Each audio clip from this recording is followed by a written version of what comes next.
His Majesty the King, by Rudyard Kipling. Narrated by Robin Nixon. Where the word of a king is, there is power. And who may say unto him, What doest thou? Yes, and Chimo to sleep at the foot of the bed, and the pink picky book, and the bread, 'cause I will be hungry in the night, and that's all, Miss Biddams. And now give me one kiss, and I'll go to sleep. So, keep quiet. Oh, the pink picky book is flitted under the pillow, and the bread is crumbling. Miss Biddams, Miss Biddams, I'm so uncomfy. Come and tuck me up, Miss Biddams. His Majesty the King was going to bed, and poor patient Miss Biddams, who had advertised herself humbly as a young person, European, accustomed to the care of little children, was forced to wait upon his royal caprices.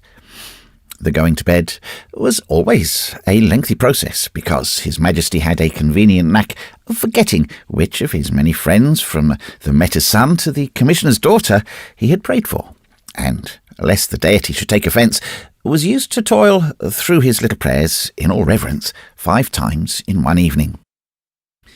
His Majesty the King believed in the efficacy of prayer as devoutly as he believed in Chimo, the patient spaniel, or Miss Biddams, who could reach him down his gun with car-suffing caps, real ones, from the upper shelves of the big nursery cupboard.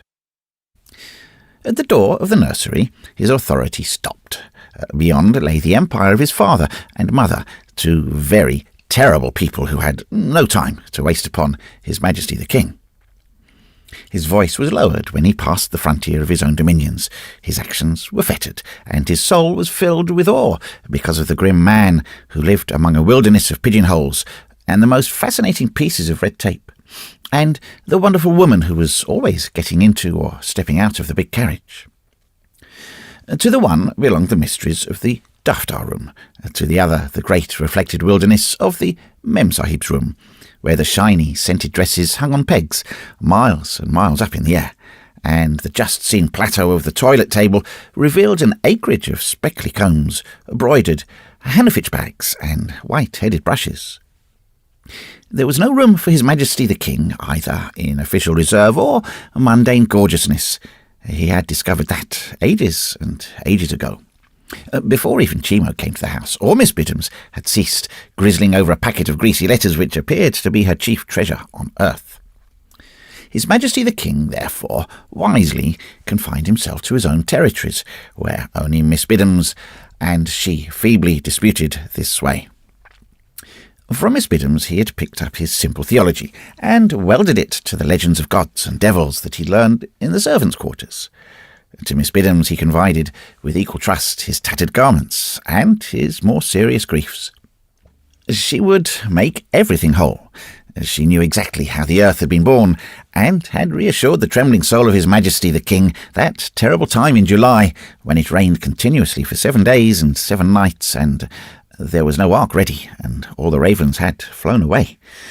She was the most powerful person with whom he was brought into contact, always excepting the 2 remote and silent people beyond the nursery door. How was His Majesty the King to know that 6 years ago, in the summer of his birth, Mrs. Austell, turning over her husband's papers, had come upon the intemperate letter of a foolish woman who had been carried away by the silent man's strength and personal beauty? How could he tell what evil the overlooked slip of notepaper had wrought in the mind of a desperately jealous wife? How could he, despite his wisdom, guess that his mother had chosen to make of it excuse for a bar and a division between herself and her husband, that strengthened and grew harder to break with each year? That she, having unearthed this skeleton in the cupboard, had trained it into a household god which should be about their path and about their bed, and poison all their ways? These things were beyond the province of His Majesty the King. He only knew that his father was daily absorbed in some mysterious work for a thing called the Sakar, and that his mother was the victim alternately of the Nauch and the Burakana. To these entertainments she was escorted by a captain man for whom His Majesty the King had no regard. "He doesn't laugh," he argued with Miss Biddams, who would fain have taught him charity. He only makes faces with his mouth, and when he wants to amuse me, I'm not amused." And His Majesty the King shook his head as one who knew the deceitfulness of this world. Morning and evening it was his duty to salute his father and mother, the former with a grave shake of the hand and the latter with an equally grave kiss. Once, indeed, he had put his arms around his mother's neck in the fashion he used toward Miss Biddams. The open work of his sleeve edge caught in an earring, and the last stage of His Majesty's little overture was suppressed scream and summary dismissal to the nursery. "It's wrong," thought His Majesty the King, "to hug Mem Sahibs with things in their ears. I will remember." He never repeated the experiment. Miss Biddams, it must be confessed, spoiled him as much as his nature admitted, in some sort of recompense for what she called the hard ways of his papa and mamma. She, like her charge, knew nothing of the trouble between man and wife, the savage contempt for a woman's stupidity on the one side, or the dull, rankling anger on the other. Miss Biddams had looked after many little children in her time, and served in many establishments. Being a discreet woman, she observed little and said less, and when her pupils went over the sea to the great unknown, which she, with touching confidence in her hearers, called home, packed up her slender belongings and sought for employment afresh, lavishing all her love on each successive batch of ingrates. Only His Majesty the King had repaid her affection with interest, and in his uncomprehending ears she had told the tale of nearly all her hopes, her aspirations, the hopes that were dead, and the dazzling glories of her ancestral home in Calcutta, close to Wellington Square. Everything above the average was in the eyes of His Majesty the King. Calcutta good. When Miss Biddams had crossed his royal will, he reversed the epithet to vex that estimable lady, and all things evil were, until the tears of repentance swept away spite, Calcutta bad.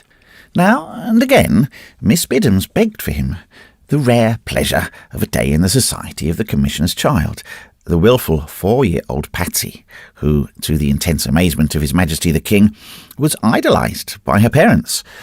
On thinking the question out at length, by roads unknown to those who have left childhood behind, he came to the conclusion that Patsy was petted because she wore a big blue sash and yellow hair. This precious discovery he kept to himself. The yellow hair was absolutely beyond his power, his own tousled wig being potato brown. But something might be done toward the blue sash. He tied a large knot in his mosquito curtains in order to remember to consult Patsy on their next meeting. She was the only child he had ever spoken to, and almost the only one that he'd ever seen. The little memory and the very large and ragged knot held good. "Patsy, lend me your blue ribbon," said His Majesty the King. "You'll bury it," said Patsy, doubtfully mindful of certain fearful atrocities committed on her doll. "No, I won't. Truth and honour, it's for me to wear." "Pooh," said Patsy. "Boys don't wear sashes. They's only for girls." "Oh, I didn't know." And the face of His Majesty the King fell. "Who wants ribbons? Are you playing horses? Jiggabiddies?" said the Commissioner's wife, stepping into the veranda. "Toby wanted my sash," explained Patsy. "I don't now," said His Majesty the King, hastily feeling that with one of these terrible grown-ups his poor little secret would be shamelessly wrenched from him, and perhaps, most burning desecration of all, laughed at. "I'll give you a cracker cap," said the Commissioner's wife. "Come along with me, Toby, and we'll choose it." The cracker cap was a stiff, 3-pointed, vermilion and tinsel splendour. His Majesty the King fitted it on his royal brow. The Commissioner's wife had a face that children instinctively trusted, and her action, as she adjusted the toppling middle spike, was tender. "Will it do as well?" stammered His Majesty the King. "As what, little one?" "As the ribbon." "Oh, quite. Go and look at yourself in the glass." The words were spoken in all sincerity, and to help forward any absurd dressing-up amusement that the children might take into their minds.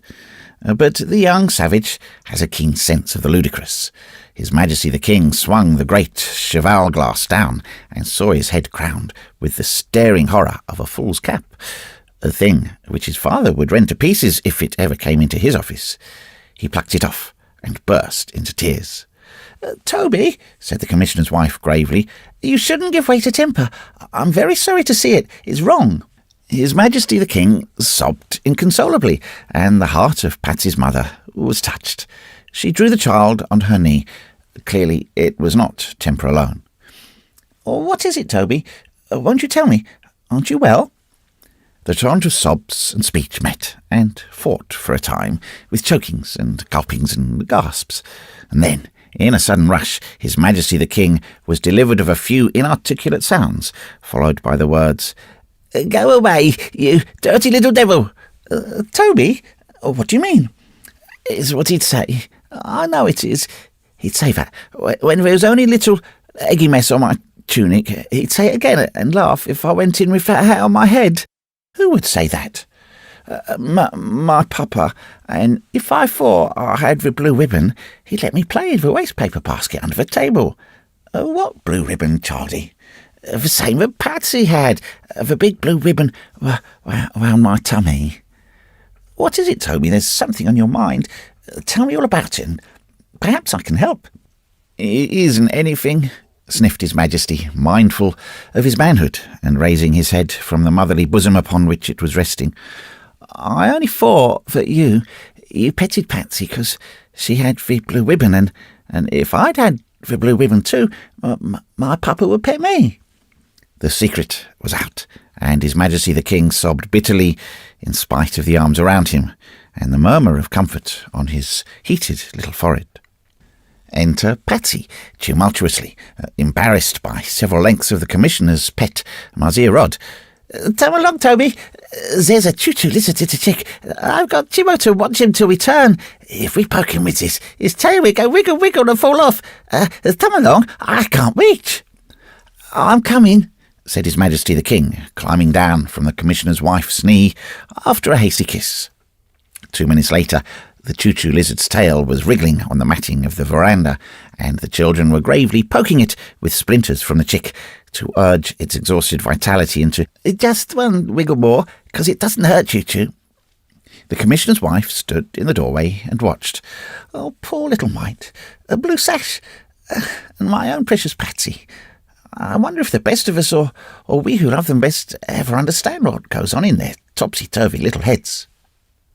A big tear splashed on the Commissioner's wife's wedding ring, and she went indoors to devise a tea for the benefit of His Majesty the King.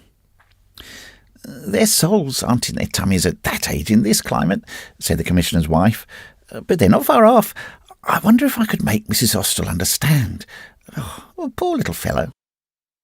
With simple craft, the Commissioner's wife called on Mrs. Austell and spoke long and lovingly about children, inquiring specially for His Majesty the King. "He's with his governess," said Mrs. Austell, and the tone intimated that she was not interested. The Commissioner's wife, unskilled in the art of war, continued her questionings. "I don't know," said Mrs. Austell. "These things are left to Miss Biddams, and of course she does not ill-treat the child." The Commissioner's wife left hastily. The last sentence jarred upon her nerves. "Doesn't ill-treat the child? As if that were all. I wonder what Tom would say if I only didn't ill-treat Patsy." Thenceforward, His Majesty the King was an honoured guest at the Commissioner's house, and the chosen friend of Patsy, with whom he blundered into as many scrapes as the compound and the servants' quarters afforded. Patsy's mamma was always ready to give counsel, help, and sympathy, and if need were, and callers few, to enter into their games with an abandon that would have shocked the sleek-haired subalterns who squirmed painfully in their chairs when they came to call on her, whom they profanely nicknamed Mother Bunch.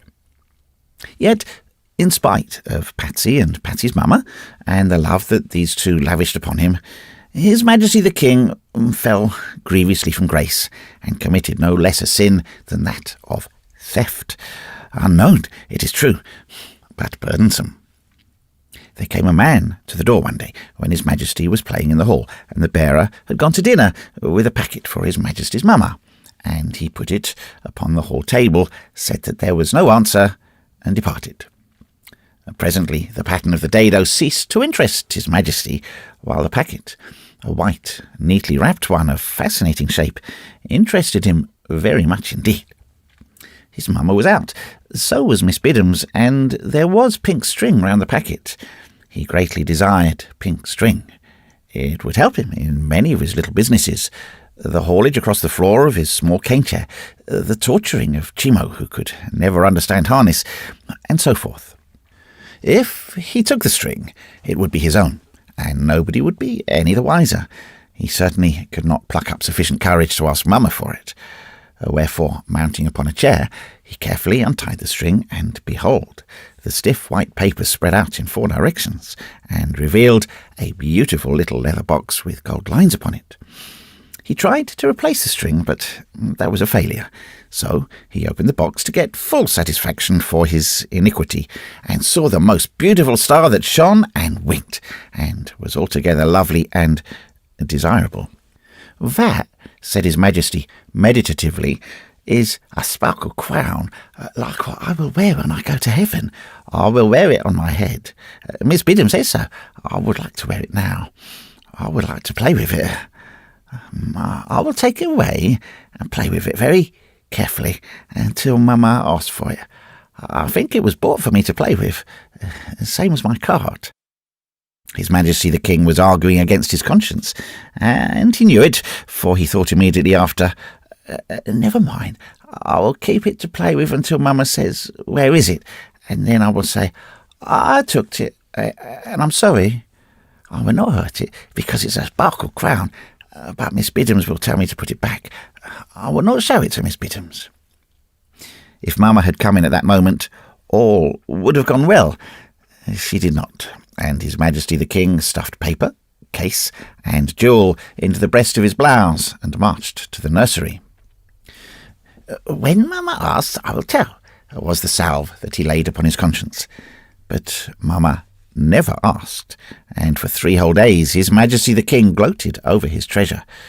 It was of no earthly use to him, but it was splendid, and, for aught he knew, something dropped from the heavens themselves. Still, mamma made no inquiries, and it seemed to him, in his furtive peeps, as though the shiny stones grew dim.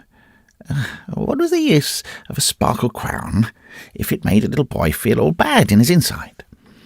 He had the pink string as well as the other treasure, but greatly he wished that he had not gone beyond the string. It was his first experience of iniquity, and it pained him after the flush of possession and secret delight in the sparkle crown had died away. Each day that he delayed rendered confession to the people beyond the nursery doors more impossible. And now and again he determined to put himself in the path of the beautifully attired lady as she was going out, and explain that he and no one else was the possessor of a sparkle crown, most beautiful and quite uninquired for. But she passed hurriedly to her carriage, and the opportunity was gone before His Majesty the King could draw the deep breath which clinches noble resolve. The dread secret cut him off from Miss Biddams, Patsy, and the Commissioner's wife, and doubly hard fate when he brooded over it, Patsy said, and told her mother that he was cross. The days were very long to His Majesty the King, and the nights longer still. Miss Biddams had informed him more than once what was the ultimate destiny of thieves, and when he passed the interminable mud flanks of the central jail, he shook in his little strapped shoes. But release came after an afternoon spent in playing boats by the edge of the tank at the bottom of the garden. His Majesty the King went to tea, and for the first time in his memory, the meal revolted him. His nose was very cold, and his cheeks were burning hot. There was a weight about his feet, and he pressed his head several times to make sure that it was not swelling as he sat. "I feel very funny," said His Majesty the King, rubbing his nose. "There's a buzz-buzz in my head." He went to bed quietly. Miss Biddams was out, and the bearer undressed him. The sin of the sparkle crown was forgotten in the acuteness of the discomfort to which he roused after a leaden sleep of some hours. He was thirsty, and the bearer had forgotten to leave the drinking water. Miss Biddams, I'm so thirsty." No answer. Miss Biddams had leave to attend the wedding of a Calcutta schoolmate. His Majesty the King had forgotten that. "I want a drink of water," he cried, but his voice was dried up in his throat. "I want a drink. Oh, where's the glass? He sat up in bed and looked around. There was a murmur of voices from the other side of the nursery door. It was better to face the terrible unknown than to choke in the dark. He slipped out of bed, but his feet were strangely wilful, and he reeled once or twice. Then he pushed the door open and staggered, a puffed and purple-faced little figure, into the brilliant light of the dining room, full of pretty ladies. I'm very hot. I'm very uncomfortable, moaned His Majesty the King, clinging to the portiere. Oh, there's no water in the glass. I'm so thirsty. Give me a drink of water. An apparition in black and white, His Majesty the King could hardly see distinctly, lifted him up to the level of the table and felt his wrists and forehead. The water came, and he drank deeply, his teeth chattering against the edge of the tumbler. Then everyone seemed to go away. Everyone except the huge man in black and white, who carried him back to his bed, the mother and father following. And the sin of the sparkle crown rushed back and took possession of the terrified soul. I'm a thief, he gasped. I want to tell Miss Biddams that. I'm a thief. Where's Miss Biddams? Miss Biddams had come and was bending over him. I'm a thief, he whispered. A thief like the man in the prison. But I'll tell now, I took the sparkle crown in the man that came left it in the hall. I broke the paper and the little brown box, and it looked very shiny, and I took it to play with, and I was afraid. It's in the dolly box at the bottom. No one ever asked for it, but I was afraid. I'll go and get the dolly box. Miss Biddams obediently stooped to the lowest shelf of the almirah and unearthed the big paper box in which His Majesty the King kept his dearest possessions. Under the tin soldiers and a layer of mud pellets for a pellet bow winked and blazed a diamond star, wrapped roughly in a half-sheet of notepaper, whereon were a few words. Somebody was crying at the head of the bed, and a man's hand touched the forehead of His Majesty the King, who grasped the packet and spread it on the bed.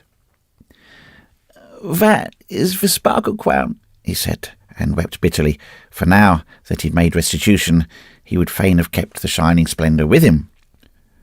It concerns you too, said a voice at the head of the bed. Read the note. This is not the time to keep back anything. The note was curt, very much to the point, and signed by a single initial. If you wear this tomorrow night, I shall know what to expect. The date was 3 weeks old. A whisper followed, and the deeper voice returned. And you drifted as far apart as that? I think it makes us quits now, doesn't it? Oh, can't we drop this folly once and for all? Is it worth it, darling?